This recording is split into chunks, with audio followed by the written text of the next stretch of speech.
അതിന് അവസാനം തിരഞ്ഞെടുപ്പ് തീയതി ഇങ്ങെത്തി.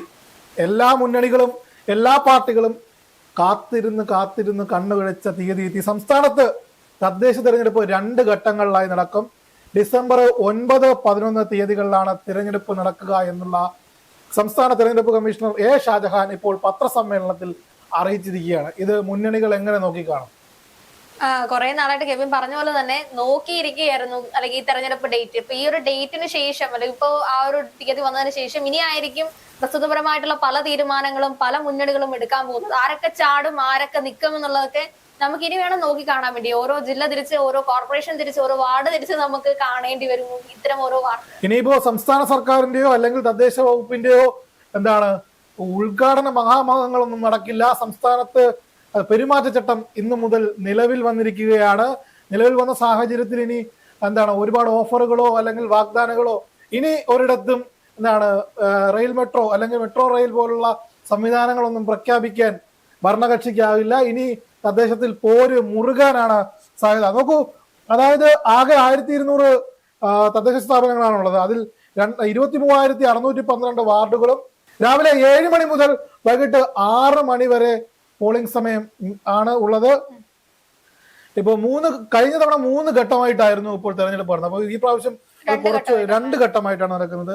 തിരുവനന്തപുരം, കൊല്ലം, പത്തനംതിട്ട, ആലപ്പുഴ, കോട്ടയം, ഇടുക്കി, എറണാകുളം ജില്ലകളിൽ ഡിസംബർ 9 അവിടുത്തെ ജനങ്ങൾ അവരുടെ ജനപ്രതിനിധികളെ തദ്ദേശ തെരഞ്ഞെടുപ്പിൽ, ത്രിതല പഞ്ചായത്തിലെ തദ്ദേശ തെരഞ്ഞെടുപ്പിൽ, അതായത് വാർഡ്, ബ്ലോക്ക്, ജില്ലാ പഞ്ചായത്ത് എന്നിവയിലേക്ക് തെരഞ്ഞെടുക്കും. അവരുടെ കൈകളിൽ ജനാധിപത്യത്തിന്റെ ഏറ്റവും വലിയ ആഘോഷമായ അവരുടെ സമ്മതിദാനാവകാശം 5 വർഷത്തെ അവരുടെ അമർഷവും അല്ലെങ്കിൽ അവരുടെ വികാരവും, അതെ, വിസ്ഫോടനവും അവർക്ക് രേഖപ്പെടുത്താനുള്ള മലയാളികളുടെ ഏറ്റവും വലിയ അവസരം ആദ്യഘട്ടത്തിൽ എത്തിച്ചേരുക ഈ ജില്ലകൾക്കാണ്. തിരുവനന്തപുരം, കൊല്ലം, പത്തനംതിട്ട, ആലപ്പുഴ, കോട്ടയം, ഇടുക്കി, എറണാകുളം ജില്ലകളിൽ 9 തെരഞ്ഞെടുപ്പ് നടക്കും. അപ്പോൾ തന്നെ നമുക്ക് ചിത്രം വ്യക്തമാവും. അതായത് എങ്ങോട്ടാണ് തലസ്ഥാന നഗരത്തിൽ നിന്ന് തുടങ്ങി ഏകദേശം മധ്യ കേരളത്തിൽ എത്തി നിന്ന് എറണാകുളം വരെയുള്ള ജില്ലകളിൽ ആദ്യഘട്ടത്തിൽ തെരഞ്ഞെടുപ്പ് നടക്കുമ്പോൾ തിരുവനന്തപുരം കോർപ്പറേഷൻ കഴിഞ്ഞ തവണയെല്ലാം നമ്മൾ സംസാരിച്ചതുപോലെ, ചർച്ച ചെയ്തതുപോലെ തന്നെ തിരുവനന്തപുരം ആര് പിടിക്കും, കൊല്ലം ആര് പിടിക്കും. ഇനിയിപ്പോ നമ്മൾ സംസാരിച്ചു പോകേണ്ടത് പത്തനംതിട്ടയെ പറ്റിയും ആലപ്പുഴയെ പറ്റിയുമാണ്, കോട്ടയം, ഇടുക്കിയെ പറ്റിയാണ്. എറണാകുളത്തിൽ ഇനിയിപ്പോൾ സ്ഥാനാർത്ഥികളുടെ ഒഴുക്കായിരിക്കും, കൂറുമാറ്റമായിരിക്കും. ഇപ്പോൾ തന്നെ പലയിടത്തും തമ്മിത്തല്ലുകൾ അതിരൂക്ഷമായിരിക്കുന്ന സാഹചര്യമാണ്. ഇപ്പൊ കോഴിക്കോട് DCC-യിലൊക്കെ ഇറങ്ങി ഓടുന്ന ഒരു സാഹചര്യമുണ്ട്. കൂറുമാറ്റമുണ്ട്, കുതുകാൽ വെട്ടുണ്ട്, ആരോപണ പ്രത്യാരോപണങ്ങൾ ഉണ്ട്.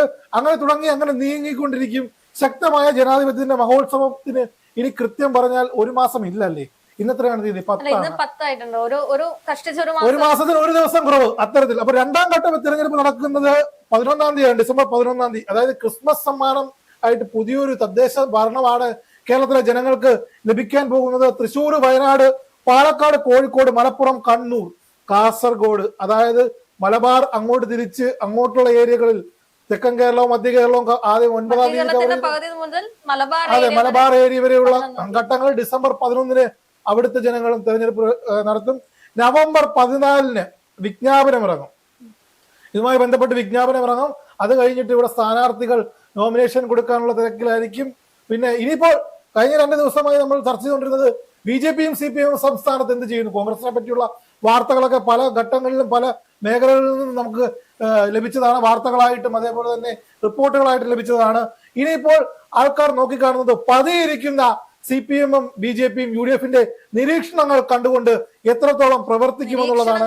അവസാനിപ്പിക്കാനുള്ള സമയം ഇനിയിപ്പോൾ CPM-ന്റെ ഒരു കുതിച്ചുചാട്ടം അല്ലെങ്കിൽ BJP-യുടെ ഒരു കുതിച്ചുചാട്ടം, അവരെല്ലാം ഇങ്ങനെ പതിയിരുന്ന് സ്ഥാനാർത്ഥി നിർണ്ണയമൊക്കെ പലയിടത്തും പല ഫേസ്ബുക്ക് പോസ്റ്റ് ആയിട്ടും വാട്സപ്പിലും ഓരോ മുന്നണി നേതാക്കളോട് സംസാരിക്കുന്ന സമയത്താണെങ്കിലും നമുക്ക് മനസ്സിലാവുന്ന ഒരു കാര്യം, കൃത്യമായിട്ടുള്ള ഓരോ തലങ്ങളിലും അവിടെ ഇപ്പൊ മീറ്റിങ്ങുകളാണെങ്കിലും ഓരോ പ്രവർത്തനങ്ങൾക്ക് വേണ്ടിയിട്ടുള്ള ഈ ഒരു ഡേറ്റിന് വേണ്ടിയിട്ട് പലരും കാത്തിരിക്കുകയായിരുന്നു. ഡേറ്റ് പ്രഖ്യാപിച്ചതിന് ശേഷം ഇനി ഇന്ന് തൊട്ടല്ലെങ്കിൽ നാളെ തൊട്ട് നമുക്ക് കാണാൻ പറ്റും ഓരോ സ്ഥലങ്ങളിൽ ഉണ്ടാവുന്ന ഓരോ രീതിയിലുള്ള പ്രചരണങ്ങളാണെങ്കിലും അവരുടേതായിട്ടുള്ള പരിപാടികളാണെങ്കിലും. അതെ, അതായത് നാമനിർദ്ദേശം സമർപ്പിക്കാനുള്ള അവസാന തീയതി എന്ന് പറയുന്നത് നവംബർ 21. അതിന്റെ സൂക്ഷ്മ പരിശോധന 22-ാം തീയതി നൽകും. എല്ലാ ഘട്ടത്തിലും നടക്കുന്നതിനും അതാണ് തീയതി നൽകിയിരിക്കുന്നത്.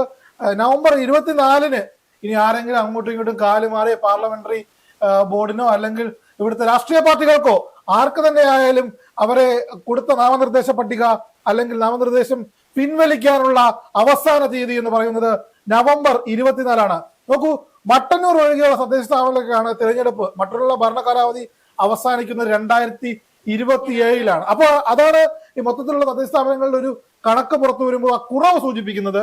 മൊത്തം 2,84,30,761 വോട്ടർമാരാണ് ഇപ്പോൾ ഈ ജനാധിപത്യത്തിന്റെ ഉത്സവത്തിൽ കൈകളിൽ ജനാധിപത്യത്തിന്റെ മഷി പുരട്ടിക്കൊണ്ട് മറ്റേ തപാൽ വോട്ടുകൾ അതൊക്കെ അതെ അത് ഉൾപ്പെടുത്തിയിട്ടാണ് ഇപ്പോൾ വന്നിരിക്കുന്ന റിപ്പോർട്ട്. 1,44,12,470 പുരുഷന്മാർ, 1,50,01,810 സ്ത്രീകൾ, 281 ട്രാൻസ്ജെൻഡർ വോട്ടർമാർ, 2,841 പ്രവാസി വോട്ടർമാർ. ആകെ പോളിംഗ് സ്റ്റേഷനുകൾ രാവിലെ 7 മണി തൊട്ട് വൈകിട്ട് 6 മണി വരെ 33,746 പോളിംഗ് സ്റ്റേഷനുകൾ കേരളത്തിൽ സജ്ജമാകും. അതിലൂടെയാണ് തെരഞ്ഞെടുപ്പ് നടത്തേണ്ടത്. തെരഞ്ഞെടുപ്പ് അല്ലെങ്കിൽ ജനങ്ങൾ അവിടെ എത്തി വോട്ട് ചെയ്യുക. നീണ്ട നിരകൾ നമുക്ക് ദൃശ്യമാകും. ഇനിയിപ്പോ നോക്കൂ, അടുത്തൊരു 6 മാസം തദ്ദേശം കഴിഞ്ഞാൽ ഉടനെ തന്നെ നിയമസഭ വരുന്നു. ഒരു പൊളിറ്റിക്കൽ മഹോത്സവം, ജനാധിപത്യത്തിന്റെ വലിയൊരു മഹോത്സവത്തിന്റെ അടുത്തടുത്തുള്ള അതിനുള്ള ചെറിയൊരു കട്ടൺ റൈസർ മാത്രമാണ് തദ്ദേശ തെരഞ്ഞെടുപ്പ്. 70,000 പോലീസുകാരെ ഇതിനു വേണ്ടി സംസ്ഥാനത്ത് വിന്യസിച്ചിരിക്കുന്നു എന്നുള്ള ഘടകങ്ങളാണ് ഇപ്പോൾ പുറത്തു വരുന്ന വാർത്തകൾ. ഇനിയിപ്പോ നമ്മൾ പ്രതീക്ഷിക്കേണ്ടത് പറഞ്ഞാൽ നേരത്തെ കെവിൻ സൂചിപ്പിച്ച പോലെ ആരോപണങ്ങളുടെ കാലമാണ്. ആരോപണങ്ങൾ, അതേപോലെ അഴിമതികൾ എല്ലാം തന്നെ ഈ പൊട്ടിക്കാൻ വെച്ചിരിക്കുന്ന സാധനങ്ങളെല്ലാം തന്നെ ഇപ്പോൾ എടുത്ത് പൊട്ടിച്ചു തുടങ്ങാനുള്ള കാലഘട്ടം. സ്ഥാനാർത്ഥി പ്രഖ്യാപനങ്ങൾ പൂർണ്ണമായാൽ മാത്രമേ നമുക്ക് ഈ ആരോപണങ്ങളുടെ ആ ഒരു ഇത് കെട്ടഴിച്ചു വിടാൻ അതെ, കുറെ നാളുകളായി രാഹുൽ മാങ്കൂട്ടം വാർത്തകൾ നിറഞ്ഞിരിക്കുന്ന പോലെ തദ്ദേശ തലത്തിലും പ്രാദേശിക തലത്തിലും ഉയർന്നു വരുന്ന രാഷ്ട്രീയ നേതാക്കളുടെ അല്ലെങ്കിൽ അവരുടെ പീഡനാരോപണങ്ങൾ, ഭൂതകാല ചരിത്രം, അഴിമതി ആരോപണങ്ങൾ ഇതെല്ലാം തന്നെ പൊങ്ങി വരും. അപ്പോൾ ഇന്ന് മുതൽ നേഷൻ ഫസ്റ്റും ജനാധിപത്യത്തിന്റെ ഏറ്റവും വലിയ ഉത്സവമായ അല്ലെങ്കിൽ അതിന് മുന്നോടിയായിട്ടുള്ള തദ്ദേശ തെരഞ്ഞെടുപ്പിന്റെ ഭാഗമാകുകയാണ്. അപ്പോൾ ഇന്ന് മുതൽ നമുക്കിനി ആഘോഷത്തിന്റെ ദിവസങ്ങളാണ്, ജനാധിപത്യത്തിന്റെ ആഘോഷത്തിന്റെ ദിവസങ്ങളാണ്. എന്ത് തോന്നുന്നു? ആഘോഷത്തിന് മാത്രമല്ല, നിരീക്ഷണത്തിന്റെ ദിവസങ്ങളാണ്. തീർച്ചയായിട്ടും തദ്ദേശത്തിൽ നിന്നാണ് നമുക്കിനി നിയമസഭയെ പോലുള്ള ഒരു വലിയ പോരിലേക്ക് കാണാൻ പറ്റുന്നത്. അപ്പൊ അതിനകത്തിലേക്ക് മുന്നിട്ടിറങ്ങുന്ന ഓരോ നേതാക്കളും നമുക്ക് ഇമ്പോർട്ടന്റ് തന്നെയാണ്. ഇവരെ ഓരോരുത്തരുടെയും ലക്ഷ്യം എന്ന് പറയുന്നത് തദ്ദേശമല്ല പൂർണ്ണ ലക്ഷ്യം, നിയമസഭ തന്നെയാണ് ലക്ഷ്യം. ഭരണം മാറണം എന്നൊരു ലക്ഷ്യം, അല്ലെങ്കിൽ ഭരണം പിടിച്ചെടുക്കണം, ഭരണം നിലനിർത്തണം. അപ്പോൾ തീർച്ചയായിട്ടും വരുന്ന ദിവസങ്ങളിലെ പ്രവർത്തനങ്ങൾ, തിരഞ്ഞെടുപ്പ് ആര് നേടും ആര് വീഴും എന്നുള്ളത് കണ്ടറിയാം.